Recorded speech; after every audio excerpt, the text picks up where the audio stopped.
Good morning. If you were absent today, which is Monday, March 22nd, here's what we did in class.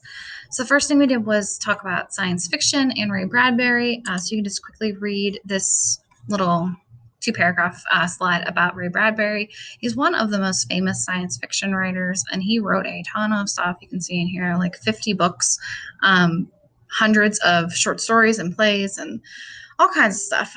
So very, very well-known author.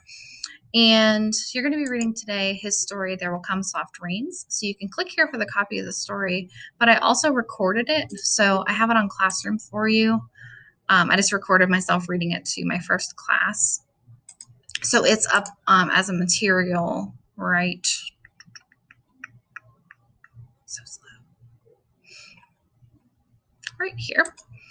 So if you'd like to listen to it, it's attached as a YouTube video right there. You can follow along with it.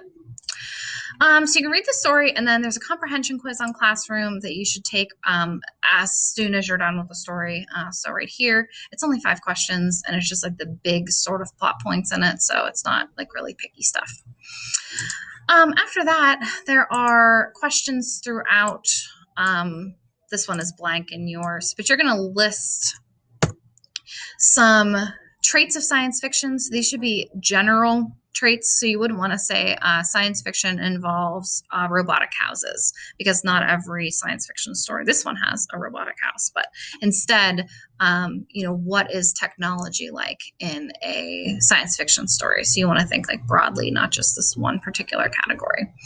After that, you'll copy slide 6 into your glossary. So you'll copy the whole thing, Control-C, and then paste it into your glossary. You can replace science fiction, which is a blank slide, in your glossary. Then there are 4 questions with little blue boxes. So you're going to answer those questions in the blue boxes. How would the story be different if it were set in a different place and set in a different time?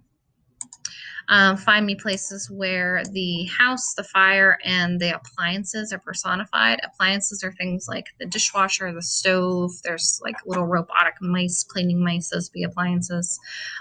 Sprinkler system, stuff like that.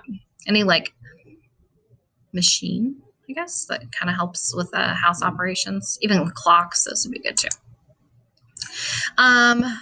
This is a metaphor. He describes the house as an altar with 10,000 attendants. First, what is an altar? Then, what is an attendant to an altar? So make sure you choose the right definition for that. And then, who are the gods being worshipped at the altar? And then the final one is identify 3 examples of imagery using direct quotes from the story. So you're going to click and drag then which sense is being engaged. So you'll find 3 different quotes, and then if it's sight, and let's say taste, and pull those 2 down beside the quote. There are 3 of each of these, so you should be able to use as many as you need to.